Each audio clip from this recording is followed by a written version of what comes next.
बेटा मेरा ना ये चश्मा टूट गया, मेरे लिए ना नया चश्मा ला देगा? सुबह सुबह जब मैं ऑफिस जाता हूँ मुझे टोकना जरूरी है? मेरा पूरा दिन खराब हो जाता तुम्हारे टोकने से। तुम्हें अच्छा लगेगा मेरा काम खराब हो दिन का पूरा? या रोज रोज का ड्रामा हो रहा है? अब तुम्हारे रोज रोज चश्मे टूटेंगे क्या? मैं रोज रोज चश्मे ठीक कराऊं तुम्हारे यहाँ? मेरे पे इतने पैसे नहीं है कि पेड़ पे नहीं उगे पैसे की जो मैं झाड़ की तरह चश्मे ठीक करा दूंगा रोज रोज। रोहित चलो अपने कमरे में जाके पढ़ाई करो। मम्मी पापा माँ जी से क्यों लड़के गए हैं सुबह सुबह? कुछ नहीं बेटा, वो बस ऐसी, तुम अपने कमरे में चलो। मैंने भी खामा पीछे से उसको टोक दिया, सारी गलती मेरी ही थी। पता नहीं सुबह सुबह किसका चेहरा देख के उठा था, पूरा दिन बकवास गया मेरा आज का, सही बताऊं।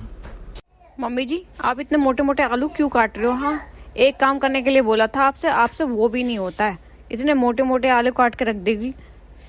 कहाँ है बेटा मोटे मोटे आलू? सही तो काटे हैं। आपको ना काम से बचने के बहाने चाहिए बस खाली।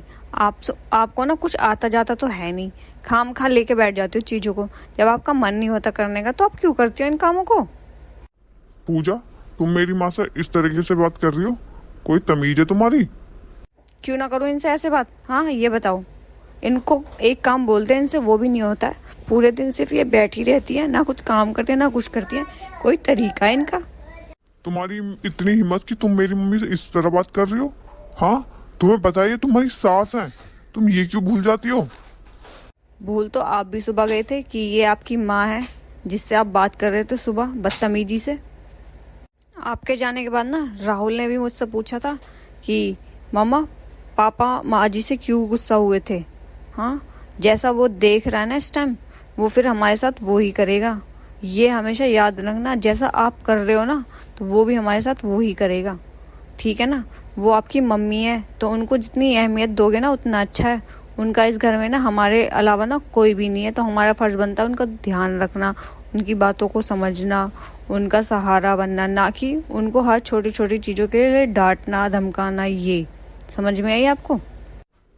माँ, मुझे माफ कर दो, मुझसे बहुत बड़ी गलती हो गई जो मैंने सुबह आपका दिल दुखाया। मैं आपको डेली डेली कुछ ना कुछ बोल के चला जाता हूँ, मुझे आप माफ कर दो। ना बेटा ऐसा मत क्या, मुझे पता है तू ऑफिस की वजह से थोड़े टेंशन में रहता है तो इसलिए बोल जाता है। इसमें तेरी गलती नहीं है, वो ऑफिस में ज़्यादा काम होगा ना इसलिए तू मुझसे ऐसे बात कर जाता है। ना मम्मी, मुझे आप माफ़ कर दो, मैं आज के बाद आपसे कभी भी बदतमीजी से बात नहीं करूँगा। मुझे अपनी गलती का बहुत पछतावा है, बहुत ज़्यादा। आप कहो तो मैं आपके हाथ और पाँव जोड़ के दोनों अच्छे से माफ़ी मांगूंगा आपसे, पर आप मुझे माफ़ कर दो। माँ जी मुझे माफ़ कर दीजिए जो मैंने आपसे अभी बदतमीजी से बात करी। अगर आपको मेरी बातों का बुरा लगा हो तो मुझे माफ़ कर दीजिए आप। ना बहू, मुझे तेरी बात का बिल्कुल भी बुरा नहीं लगा, तू तो मेरी बेटी जैसे बिल्कुल। आ मेरे पास आ। हाँ जी मम्मी। हमें हमेशा अपने बड़ों बूढ़ों का ध्यान रखना चाहिए और उनकी बातों को समझना चाहिए, उनकी फीलिंग्स की कदर करनी चाहिए, क्योंकि जो हम अपने बच्चों को सिखाएंगे, जैसा हमारे बच्चे सीखेंगे आगे वो भी हमारे साथ वो ही व्यवहार करेंगे।